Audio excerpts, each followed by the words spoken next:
Hey there, fellow nomads. Just Jeremiah here. Looks like I just made it back in time from San Jacinto Peak.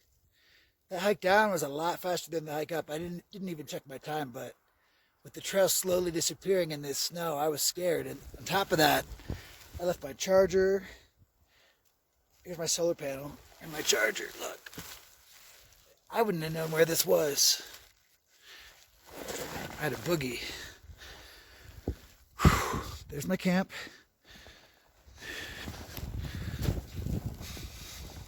Yeah, so I'm loving the snow. It really made it fun back. But on the snowpack with the ice on top was very slippery. Gotta get all my stuff in the tent. But yeah, check it out. Winter Wonderland.